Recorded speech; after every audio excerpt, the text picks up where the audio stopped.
கொஞ்சம் சளி பிடிக்கிற மாதிரி இருந்தா இல்ல காய்கறி எதுவும் இல்லைன்னா உடனே கொள்ளு பருப்பு கடைஞ்சு அந்த பருப்பு வேக வச்ச தண்ணியில ஒரு ரசம் வச்சுட்டா வேலை முடிஞ்சது. 3 பேருக்கு நான் காமிக்கிற கப்ல ஒரு 1.25 கப் அளவுக்கு பருப்பு சேர்க்கிறேங்க.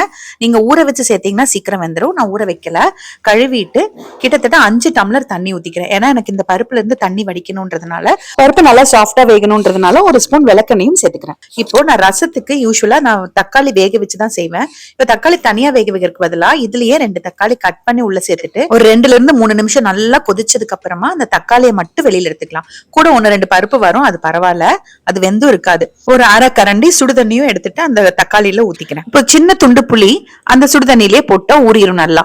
இப்ப குக்கர் மூடி வச்சுட்டு ஆவி வந்ததுக்கு அப்புறமா அடுப்பை கம்ப்ளீட்டா சிம் பண்ணிட்டு 15 நிமிஷம் வச்சீங்கன்னா சூப்பரா வெந்துரும். நீங்க ஊற வச்சிருந்தீங்கன்னா சிம்ல 10 நிமிஷம் வெந்தா போதும். வெயிட் போட்டதுக்கு அப்புறமா ஹை ஃபிளேம்ல வச்சு விசில் விட்டோம் அப்படின்னா நிறைய தண்ணி சேர்த்து இருக்கிறதுனால தெரிச்சு மேல வருங்க. அதனால சிம்ல வச்சு வேக வச்சுக்கலாம். முழுவதுமா தண்ணி வடிச்சுட்டா பருப்பு டேஸ்ட் இருக்காதுங்க. அதனால பாதி மட்டும் தண்ணி வடிச்சு ஒரு கப்ல வச்சிருக்கேன் ரசத்துக்கு. இப்போ கொள்ளு பருப்பு தாளிக்கிறதுக்கு ஒரு 15 சின்ன வெங்காயம், ஒரு 5-6 பல் பூண்டு பொடி பொடியா வெட்டி வச்சிருக்கேன், 5 வரமிளகா, கொஞ்சம் கருவேப்பிலை, ஒரு அரை ஸ்பூன் அளவுக்கு வர கொத்தமல்லி, கொஞ்சம் இடிச்சு மட்டும் வச்சுக்கலாம். வர கொத்தமல்லி வேண்டாம்னா ஸ்கிப் பண்ணிக்கோங்க. ஒரு சட்டியில 3 ஸ்பூன் ஆயில் ஊத்திட்டு அரை ஸ்பூன் சீரகம், நம்ம பொடிச்சு வச்சிருக்க அந்த வர கொத்தமல்லியும் சேர்த்துட்டு நம்ம வெட்டி வச்சிருக்க பொருள் எல்லாமே சேர்த்துட்டு நல்லா சிம்ல வச்சு வதக்கிக்கணும். பச்சை பயிருக்கு நம்ம தக்காளி சேர்ப்போம், ஆனா அந்த கொள்ளு பருப்புக்கு தக்காளி சேர்க்கறது இல்லைங்க. இந்த பொருள் எல்லாம் நல்லா வதங்கினதுக்கு அப்புறமா நம்ம எடுத்து வச்சிருக்க பருப்பு அந்த தண்ணியோடு இருக்கு இல்லைங்களா, அதை அப்படியே முழுவதுமா இதுல கொட்டிருங்க. அரை ஸ்பூன் அளவுக்கு கல்லுப்பு சேர்த்துட்டு கலந்து விட்டுட்டு ஒரு 3 நிமிஷம் நல்லா கொதிக்க வச்சுட்டு அடுப்பு ஆஃப் பண்ணிருங்க. சுத்தமா தண்ணி இல்லைன்னா ரொம்ப கெட்டியாயிருங்க பருப்பு கடையும் போது. அதனால ஒரு 1/4 டம்ளர் தண்ணி இருக்க மாதிரி பாத்துக்கோங்க. இது சூடா இருக்கும் போதே கடைஞ்சுக்கலாம். நீங்க மிக்சியில போடுற மாதிரி இருந்ததுன்னா நல்லா கம்ப்ளீட்டா ஆறுனதுக்கு அப்புறமா மிக்சி ஜார்ல போட்டுட்டு ஒரே திருப்பி எடுத்துக்கோங்க. சூடா போட்டீங்கன்னா மேல தெரிச்சிருச்சுன்னா பூரா கொப்பளம் ஆயிருங்க. பருப்பு சூப்பரா ரெடி ஆயிருச்சு. இப்ப ரசத்துக்கு தக்காளியில மேல இருக்கிற தோல் எல்லாம் நல்லா எடுத்துட்டு பிசைஞ்சுக்கலாம். இதுல தண்ணி நிறைய ஊத்தக்கூடாது, இதுல இருக்கிற தண்ணியே போதுங்க. நல்லா பிசைஞ்சு மட்டும் வச்சுக்கோங்க.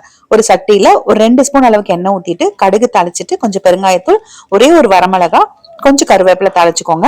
இப்ப நம்ம கரைச்சு வச்சிருக்கோம் பாருங்க, அது இதுல ஊத்தணும். நம்ம கொஞ்சம் கை வச்சு ஊத்தும் போது சூடு அடிக்கும், அதனால கொஞ்சம் கொஞ்சமா ஊத்திட்டு அப்புறமா கை வச்சு ஊத்துனீங்க அப்படின்னா உங்களுக்கு கையில சூடு அடிக்காது, பாத்துக்கோங்க. அது கொஞ்சமா மட்டும் தண்ணி ஊத்திட்டு அந்த சக்கையை திருப்பி கரைச்சிட்டு உள்ள ஊத்திக்கோங்க. அந்த வேகாத பருப்பு அந்த சக்கையோடவே வெளியில வந்துரும்.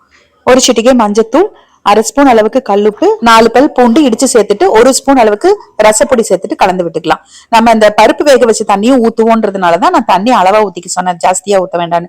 இப்ப இது கூடவே இந்த பருப்பு வேக வச்சு தண்ணியும் ஊத்திட்டு கலந்து விட்டுட்டு ஒரு கொதி வந்ததுமே அடுப்பு ஆஃப் பண்ணிருங்க. இது சட்டின்றதுனால அடுப்பு ஆஃப் பண்ணாலும் உங்களுக்கு கொதி வந்துகிட்டே இருக்கும். ஒரு பிஞ்ச் அளவுக்கு கரும்பு சர்க்கரையோ இல்ல சர்க்கரையோ சேர்த்துட்டு கொத்தமல்லி தலை தூவிட்டு அப்படியே மூடி வச்சிட்டீங்க அப்படின்னா கம கமன்னு கொள்ளு ரசம் ரெடி ஆயிடுச்சுங்க. தொட்டுக்க ஆம்லெட் ஆர் வடகம் போதுங்க.